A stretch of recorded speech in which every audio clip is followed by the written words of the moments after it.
ആഘാതത്തിന്റെ വ്യാപ്തി കുറക്കുവാനും പൊതുസുരക്ഷയും പ്രകൃതി ദുരന്തങ്ങൾക്കെതിരായ പ്രതിരോധവും വർദ്ധിപ്പിക്കുവാനും ലക്ഷ്യമിട്ടുള്ള ഈ നടപടി അടിയന്തര പ്രാധാന്യത്തോടെ സ്വീകരിക്കാനാണ് ഉദ്ദേശിക്കുന്നത്.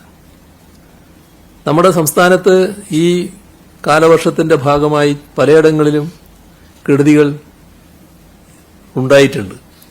വയനാട്ടിലെ വലിയ ദുരന്തത്തിന്റെ ഭാഗമായി പലതും നമ്മുടെ അത്ര കണ്ട് സജീവമായ ശ്രദ്ധയിൽപ്പെട്ടില്ല എന്നുള്ളത് മാത്രമേ ഉള്ളൂ.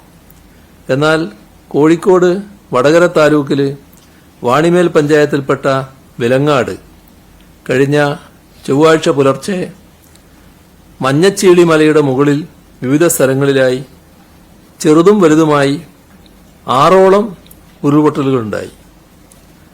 അവിടെ ജനങ്ങൾ മാറി താമസിച്ചുകൊണ്ട് മറ്റ് വലിയ അപകടങ്ങൾ സംഭവിച്ചില്ല എന്നതാണ് ആശ്വാസമായി തീർന്നൊരു കാര്യം. ഉരുൾപൊട്ടൽ സംഭവിച്ച സ്ഥലത്ത് രക്ഷാപ്രവർത്തനത്തിനായി എത്തിയ കുമ്പളച്ചോല LP സ്കൂൾ റിട്ടയേർഡ് അധ്യാപകൻ മഞ്ഞച്ചെളി സ്വദേശി കളത്തിങ്കൽ മാത്യു എന്ന മത്തായി ഉരുൾപൊട്ടലിൽപ്പെടുകയും ആഗസ്റ്റ് 1-ാം തീയതി രാവിലെ അദ്ദേഹത്തിന്റെ മൃതദേഹം കണ്ടെത്തുകയും ചെയ്തു. ഇവിടെ വലിയ തോതിലുള്ള ദുരന്തത്തിന്റെ ഭാഗമായിട്ടുള്ള നാശനഷ്ടങ്ങൾ അവിടെ സംഭവിച്ചു എന്നുള്ളത് തന്നെയാണ് കാണാൻ കഴിയുന്നത്. ദുരന്തബാധിത ചൂരൽമലയിൽ നഷ്ടമായ വീടുകൾക്ക് പകരമായി പുതിയ വീടുകൾ നിർമ്മിച്ചു നൽകാൻ ധാരാളം പേർ മുന്നോട്ട് വരുന്നുണ്ട്. നമ്മുടെ ലോക്സഭയിലെ പ്രതിപക്ഷ നേതാവ് ശ്രീ രാഹുൽ ഗാന്ധി 100 വീടുകൾ നിർമ്മിച്ചു നൽകുമെന്ന് കേരളത്തിലെ പ്രതിപക്ഷ നേതാവ് VD സതീശൻ ഇന്ന് രാവിലെ അറിയിച്ചിരുന്നു. അതിൽ VD സതീശൻ നേരിട്ട് ചുമതല വഹിക്കുന്ന 25 വീടുകളും ഇതിൽ ഉൾപ്പെടുമെന്നും അദ്ദേഹം അറിയിച്ചിട്ടുണ്ട്. കർണാടക മുഖ്യമന്ത്രി സിദ്ധാരാമയ്യ 100 വീടുകൾ നിർമ്മിച്ചു നൽകുമെന്ന് അറിയിച്ചിട്ടുണ്ട്. അദ്ദേഹത്തെ നേരിട്ട് വിളിച്ച് നന്ദി അറിയിച്ചിട്ടുമുണ്ട്. ആ കാര്യത്തിൽ ശോഭ റിയാലിറ്റി ഗ്രൂപ്പ് 50 വീടുകൾ നിർമ്മിച്ചു നൽകാമെന്ന് അറിയിച്ചിട്ടുണ്ട്. കോഴിക്കോട് കേന്ദ്രീകരിച്ചുള്ള വ്യവസായികളുടെ കൂട്ടായ്മയായ ബിസിനസ് ക്ലബ്ബ് 50 വീടുകൾ നിർമ്മിച്ചു നൽകാമെന്ന് വാഗ്ദാനം നൽകിയിട്ടുണ്ട്. ഇന്നലെ പറയുമ്പോൾ ഇപ്പോൾ 50 പറയാണ്.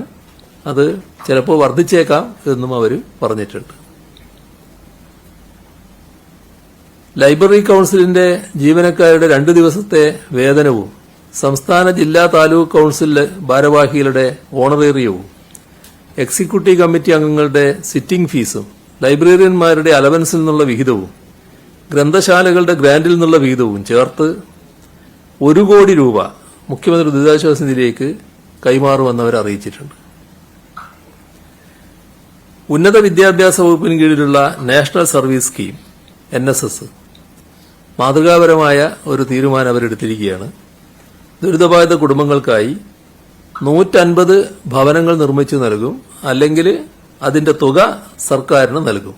അതിന് സന്നദ്ധരാണെന്ന് അറിയിച്ചിട്ടുണ്ട്. വേൾഡ് മലയാളി കൌൺസില് 14 വീടുകൾ നിർമ്മിച്ചു നൽകും എന്നറിയിച്ചിട്ടുണ്ട്.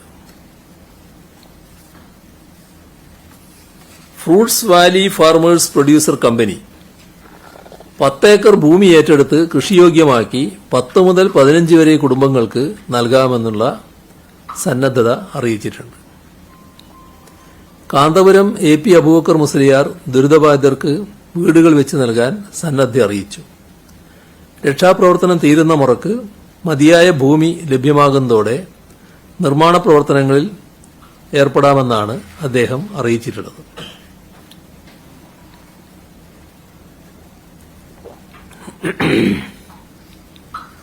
കോട്ടക്കൽ ആര്യവൈദ്യശാല 10 വീടുകൾ നിർമ്മിച്ചു നൽകുമെന്ന് അറിയിച്ചിട്ടുണ്ട്.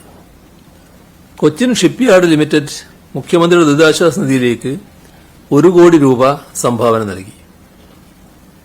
Linde south Asia services private limited ദുരിതാശ്വാസ പ്രവർത്തനങ്ങൾക്കായി 20 ലക്ഷം രൂപ നൽകാമെന്ന് അറിയിച്ചിട്ടുണ്ട്. കോഴിക്കോട് കാപ്പാട് നിന്നുമുള്ള യൂസഫ് പുരയിൽ തന്റെ 5 സെന്റ് സ്ഥലം ദുരിതബാധിതർക്ക് വീട് വെച്ച് നൽകാനായി വിട്ടു നൽകാമെന്ന് അറിയിച്ചിട്ടുണ്ട്.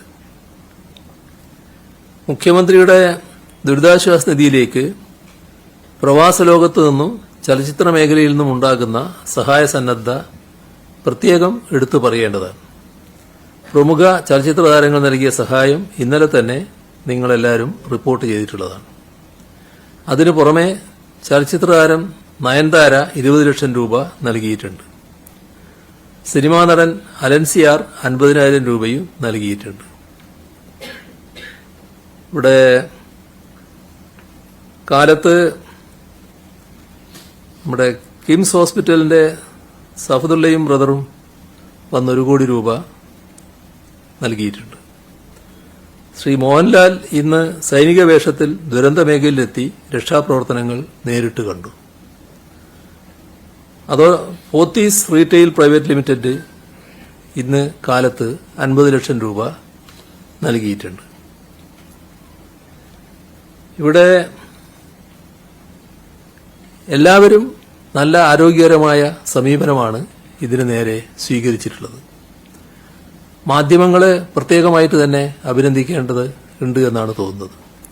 ഏറ്റവും പോസിറ്റീവായി സഹകരിക്കുന്ന നിലയാണ് മാധ്യമങ്ങൾ പൊതുവെ സ്വീകരിച്ചിട്ടുള്ളത്. വയനാടിന്റെ പുനർനിർമ്മാണത്തിന്റെ നേതൃസ്ഥാനത്ത് തന്നെ മാധ്യമ സാന്നിധ്യം തുടർന്നും ഉണ്ടാകണമെന്നാണ് അഭ്യർത്ഥിക്കാനുള്ളത്. ഇത്രയും കാര്യങ്ങളാണ് ഇപ്പോൾ പങ്കുവെക്കാനുള്ളത്.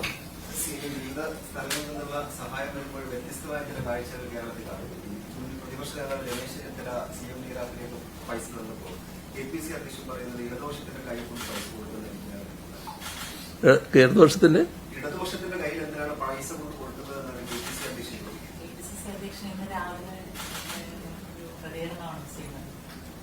അത് പ്രത്യേകമായിട്ട് എന്തെങ്കിലും പറഞ്ഞായിരിക്കും. എല്ലാവരും ഇപ്പോൾ ഇതുമായിട്ട് സഹകരിച്ചുകൊണ്ടിരിക്കുകയാണ്. എല്ലാ ആളുകളും ഈ ഇതുമായി സഹകരിക്കുന്ന നിലയാണ് പൊതുവെ സ്വീകരിച്ചിട്ടുള്ളത്. ഞാൻ നേരത്തെ പറഞ്ഞതുപോലെ, ആവർത്തിച്ച് പറഞ്ഞതുപോലെ, അതിൽ നമ്മൾ കേന്ദ്രീകരിക്കുക. ഏതെങ്കിലും ചെറിയ ശബ്ദങ്ങൾ അല്ലാതെ വരുന്നുണ്ടെങ്കിൽ അതാണ് പ്രധാനമെന്ന് നമ്മൾ കാണണ്ട. പൊതുവെ എല്ലാവരും ആരോഗ്യകരമായ സമീപനമാണ് സ്വീകരിക്കുന്നത്. ഒന്നിച്ച് നാം നീങ്ങിക്കൊണ്ടിരിക്കുകയാണ്. മറ്റേതെന്തോ എന്തെങ്കിലും എന്താ ഉണ്ടായതെന്ന് എനിക്കറിയില്ല. അങ്ങനെ എന്തെങ്കിലും പ്രത്യേകമായിട്ട് പറഞ്ഞതായിരിക്കും എന്ന് മാത്രമേ കാണൂ.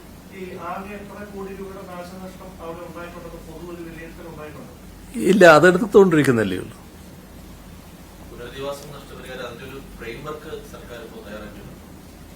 അതിനല്ലാണ്ട് ഇപ്പൊ പ്രാധാന്യം എന്ന് പറയുന്നത് ഈ രക്ഷപ്പെടുത്തലായിരുന്നല്ലോ ആദ്യം.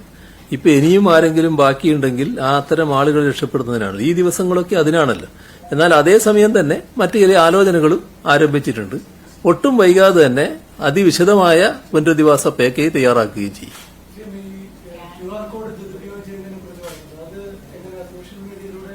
അതായത് QR കോഡിന്റെ ഒരു പ്രത്യേകത, ഇപ്പോ ഗവൺമെന്റ് ഓഫ് ഇന്നത്തെ കാലാണല്ലോ, ഏത് നല്ല കാര്യത്തിനും ചില തെറ്റായ കാര്യങ്ങൾ സൃഷ്ടിച്ചെടുക്കാൻ വേണ്ടി ചിലർ ശ്രമിക്കുമല്ലോ. നമ്മളാരും ആഗ്രഹിക്കുന്നതല്ലത്. ഇപ്പോൾ ഗവൺമെന്റ് ഓഫ് കേരള എന്നുള്ള ആ ഒരു ഭാഗത്ത് പിന്നെ കേരള ഗവൺമെന്റ് എന്ന് വെച്ചുകൊണ്ട് ചെയ്താൽ നമ്മൾ എവിടത്തേക്കാണോ പോകേണ്ടത് അതിനു പകരം വേറൊരു സ്ഥലത്തേക്ക് ഈ പണം പോകുന്ന നില വരുമല്ലോ. അപ്പോൾ തട്ടിപ്പ് ഒഴിവാക്കാൻ അത് ഉപയോഗിക്കാതിരിക്കൽ മാത്രമേ ഇപ്പോൾ മാർഗമുള്ളൂ.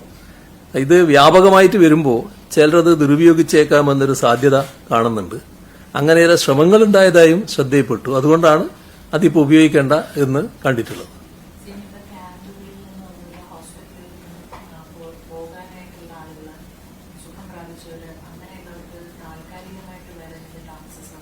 ഇപ്പം നമ്മൾ ക്യാമ്പുകൾ തന്നെയാണ്. ആ ക്യാമ്പുകൾ സ്ഥിരമായിട്ടല്ല, പക്ഷെ അതിന്റെ ആലോചനകളിലേക്ക് കടക്കും. ഇപ്പോൾ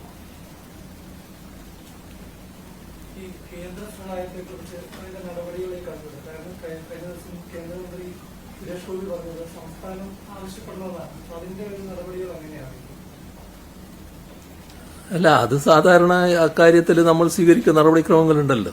ഇപ്പോൾ കേന്ദ്ര ഗവൺമെന്റ് തന്നെ ഇത്തരം കാര്യങ്ങളൊക്കെ മനസ്സിലാക്കിക്കൊണ്ടിരിക്കുന്നവരാണ്. നേരത്തെ ഞാൻ പറഞ്ഞതുപോലെ അവരെല്ലാം ബന്ധപ്പെട്ടിരുന്നു, അവരെല്ലാം അറിയിച്ചിട്ടുണ്ട്. പിന്നെ ദൈനംദിനം എന്ന വണ്ണം കേന്ദ്ര സംസ്ഥാന ബന്ധമുള്ളതാണ്, കാര്യങ്ങൾ അറിയിച്ചുകൊണ്ടിരിക്കുന്നുണ്ട്.